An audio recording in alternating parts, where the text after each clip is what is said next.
Maliwalas ang panahon at malamig ang simoy ng hangin sa kagubatan. Magandang pagkakataon para sa sawa na ito para maghanap ng pagkain. Pero paano na lang kung mapadpad siya sa hindi inaasahang lugar? Kakayanin mo pa bang umupo kung sawa na ang nasa inidoro?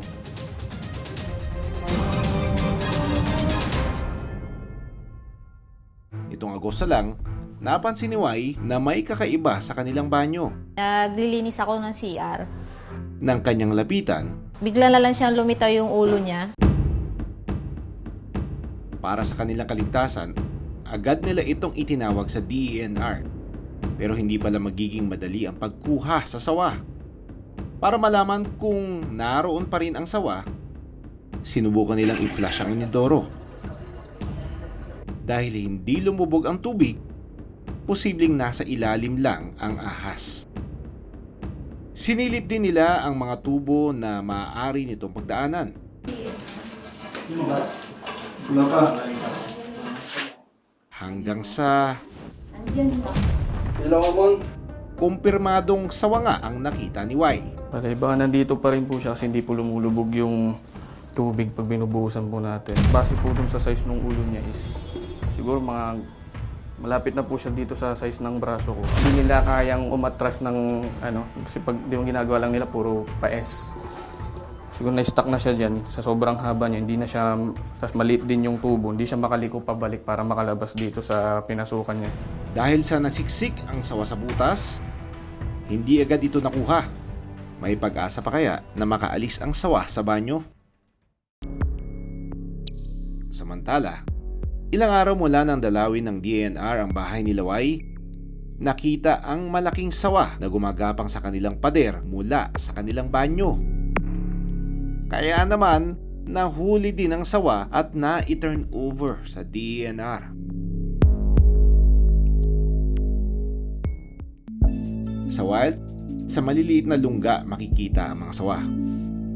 Pero dahil sa pagliit ng kanilang espasyo, sa hindi pangkaraniwang lugar na sila natatagpuan. Kilalang cold-blooded ang mga sawa. Nakabase nga sa temperatura ng kanilang kapaligiran ang kanilang paglabas sa lungga. Ilan lang ang mga daga sa kanilang paboritong kainin. At kapag tapos ng kumain, pwede nang mag-sunbathing sa mga puno.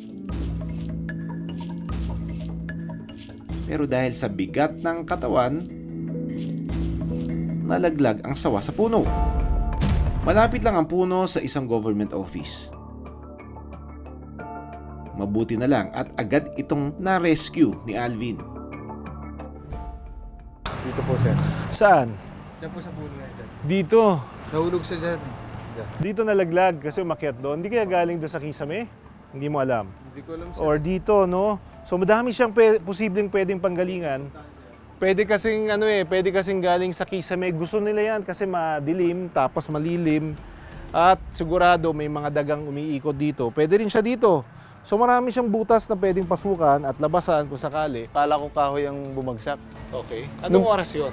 Bandang alas 7, nakalagbok sa Rizal. Umaga. Oo. Pansamantala nila itong inilagay sa drum. Sama natin yung mga taga-DNR. Okay. Okay, pwesto natin dito. Agad ko siyang sinuri. Hawak ka. Hawak ko na. Hawak pa. Bo. Okay. Pag-asan lang natin. Pengin tubig po. Tubig. Healthy. Matapang. Maganda yung pangangatawan. Check natin maigi, ha? Check natin maigi. Ilang araw na siya doon sa tubig. Ang baho. Naimbak na yun, eh. Oh. Baho kasi ilang araw na yun. Ganyan.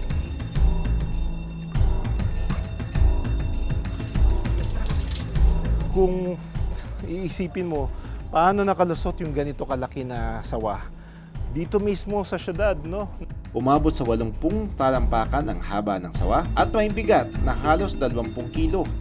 Buhay ito malamang sa pagkuha ng mga daga or probably yung other smaller mammals like cats. Kita nyo naman, very feisty pa siya, malakas. Walang damage yung katawan. Meron ako nakitang ticks kanina.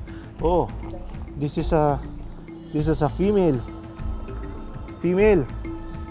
Babae. Malusog at wala namang sugat ang sawa, kaya maaari siyang ibalik sa wild. Sabi ni Alvin, posible daw na matagal nang nakatira ang sawa sa kanilang lugar. Napansin din kasi nila na nababawasan ang daga na paggala-gala. Malalaki yung mga daga dito. So kaya lumaki yun ng sawa na yun na ganun kalaki. It's because there's plenty of food. At saka kung titignan nyo naman yung ginagalawan natin, ang dami niyang pwedeng pagtaguan. Sabi ng mga eksperto, kaya raw napapadpad ang mga ahas gaya ng sawa sa syudad ay naghahanap din sila ng pagkain at masisilungan. Itong mga ahas na to, yung nakikita rito sa siyudad, wala sila sa kanilang natural habitat. So, andyan makikita mo minsan lumalabas nga sa kasi they have to find a safe place. Pagka nadidisturb sila dun sa kanilang, let's say, dun sa kanilang lungga, lalo na pagka yung may mga baha. So, siyempre, pag pinapasok yung kanilang lungga, so they have to, kumbaga, lumalabas sila. Otherwise, kung hindi sila makalabas, so pwede silang malunod. Wala mang kamandag ang sawa, kaya nitong manglingkis ng kanyang kaaway. Kaya kailangan pa ring mag-ingat. Bago pa man matapos ang araw, dinala na namin ang sawa para ibalik sa natural niyang tirahan, ang kagubatan. Na-examine na naman natin siya.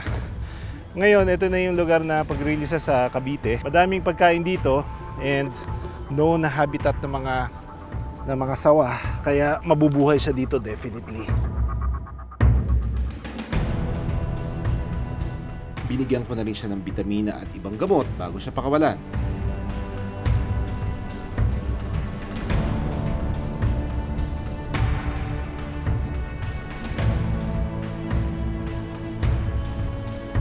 Tulad natin, nais din nilang mabuhay ng malaya at magkaroon din ng sariling espasyo. Kaya lang, ang espasyo na para sana sa kanila, gaya ng kagubatan, kung hindi man nasisira na, ginagawa naman itong tirahan ng mga tao.